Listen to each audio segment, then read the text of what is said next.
This is a Wild Games Production podcast.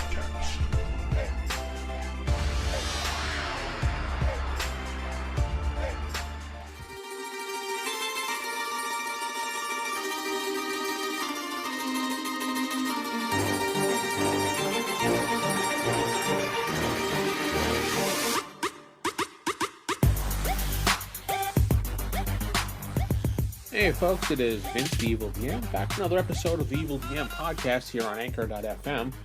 Just wanted to say thank you for the kind words all everybody said when I brought the podcast back last week and decided to continue along. Podcasting is something I've always enjoyed doing over the years. And while this thing is just my own solo podcast and probably not going to do it that often, I will do it once in a while, I do enjoy podcasting, and I just like talking about random gaming things. And for example, today I was perusing through my notes and one of my notebooks kind of fell off the shelf, and it was one of my Batman Roleplaying Games notebooks.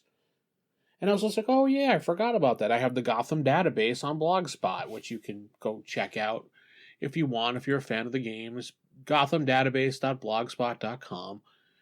And I run it there, and I just put all my homebrew stuff up from that game. And basically, Batman the Role-Playing Game, if you're not familiar with it, is like an earlier edition of the DC Heroes role-playing game. It came out in 1989 to, I guess, capture the audience or the hype of Batman, the movie, when it came out, with Michael Keaton.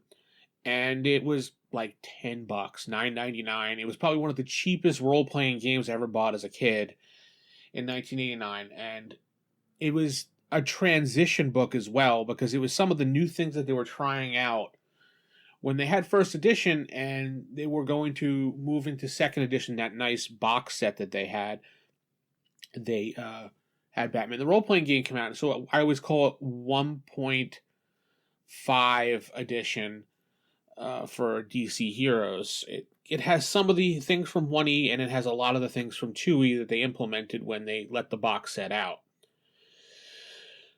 I really, really, really enjoy the Batman role-playing game because it is kind of limited to the fact that it's just Batman and Gotham. While it does have some powers in it, it only is limited to like the realm of Batman. There's a lot of stuff missing from it, which allows a GM or, like me, who likes to create things, just go nuts. So if I don't have a power, I can make it up and design it based on the format there. Sure, I can look at 2E or 3E for inspiration, but I'm not going to do that. I'm just going to look and design it up myself. And that's what this blog basically is. I was putting people in there that I've used over the years in my campaign, and powers that I designed up for my campaign, just so people, can have fun and see what you can do for it. Now, a lot of people really don't care for the game because it is chopped down. But for someone like me who likes creating and likes the freedom, who likes older editions of games where they allow you just to kind of do whatever you want, this is a perfect edition.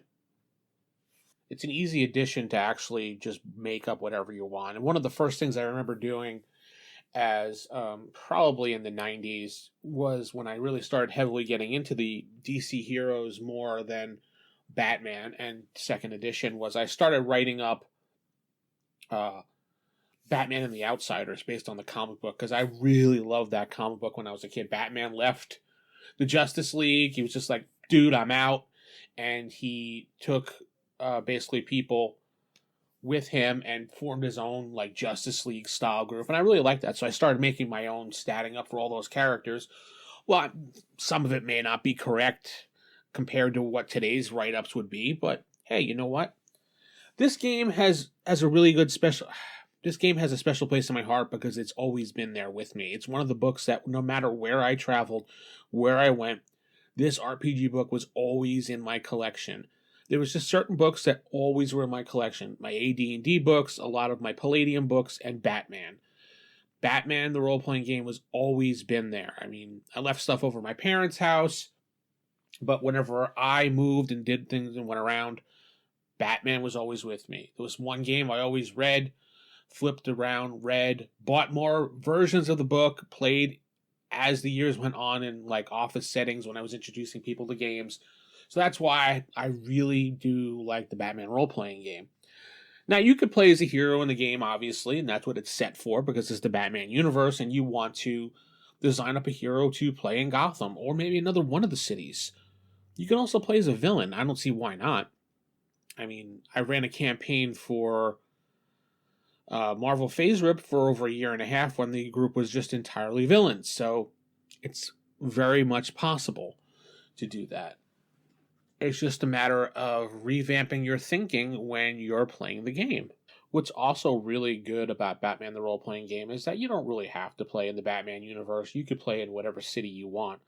Say you want to take Chicago, for example, play in Chicago. Or maybe you want to do Manhattan. Do Manhattan. Or maybe you want to do like Orlando, Florida. It doesn't really matter. You could just take the powers and some of the skills and everything and just run with it wherever you want. Batman doesn't even have to be involved. It could be like, Peter Pan, the adventures. It doesn't really matter. It's just the system you're using. The game is just a system. You don't need a setting. You can just make up your own, which is great about the game.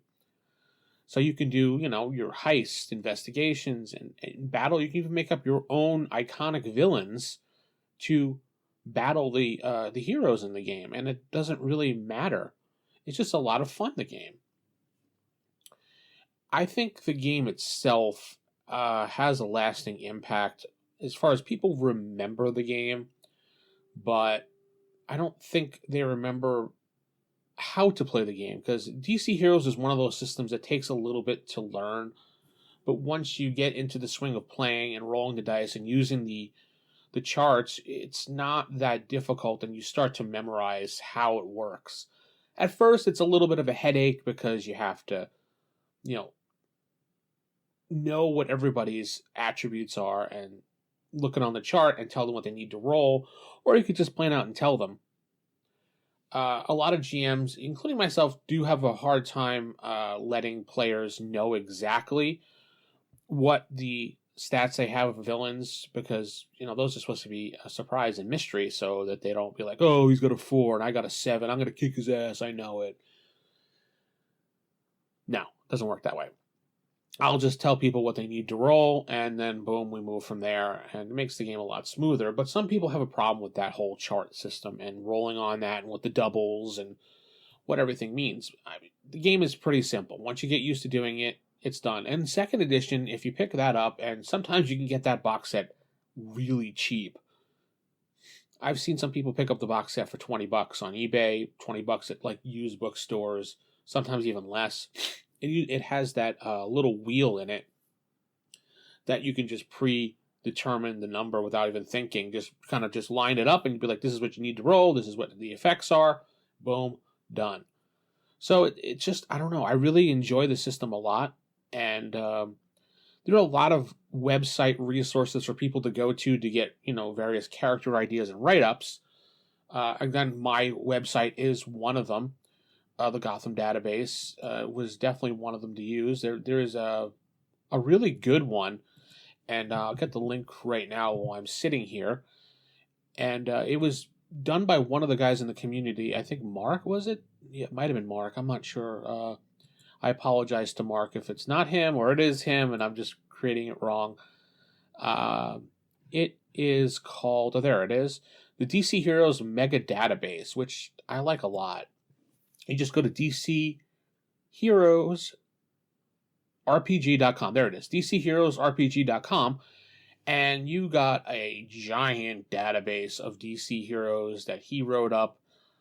Some of them he invented because there were no write-ups for, or some of them he just took directly from the book and modified out of 3rd edition.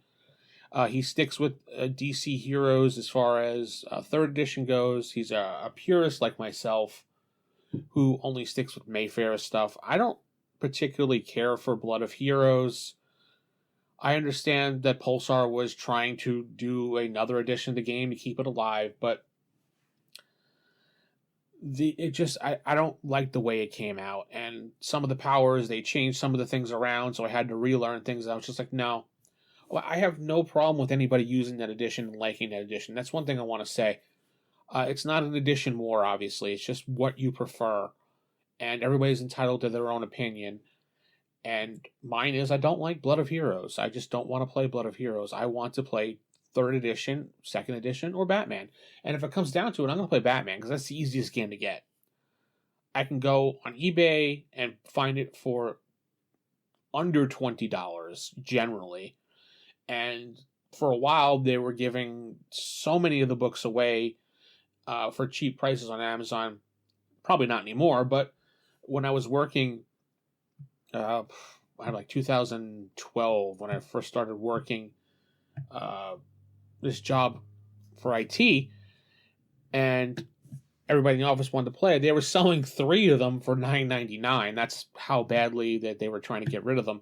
They printed so many copies of the book. I think it was like over 1 million copies, and it didn't really sell well because not a lot of people knew about it, for one. Also, it was like no one knew what it really was because it was kind of a chopped down version of the game, so it just sat on the shelves. Well, with that said, go ahead and out there and check these out. You can also go to writeups.org if you want to get write-ups for Blood of Heroes type style characters. They don't really do the Mayfair edition. They mostly stick with the newer edition because that's what they decided. But with that said, I'm going to head out for today. Hopefully this has been a nice rambling podcast for you, talking about something I really love. So it's my love for Batman the Role-Playing Game and all things DC heroes. I'm a big DC fan. I love Batman, especially Superman. I really can't say much about the movies because they just blah, blah, blah, blah, blah, blah. Though the Batman with, Batterson, whatever his name is, was actually very good and was a good start. But now we got James Gunn in here just throwing all those things to the side. So let's keep our fingers crossed he revamps and does everything really, really well. Because DC Universe, the cinematic universe is just... Ugh. I mean, I enjoy the movies for the entertainment value, but some of them just don't make sense half the time. But I'm going to head out before I ramble on about how much I hate this or that. And hopefully you've enjoyed the podcast so far. Thanks for listening, and keep it original, keep it old school. Good night, everybody.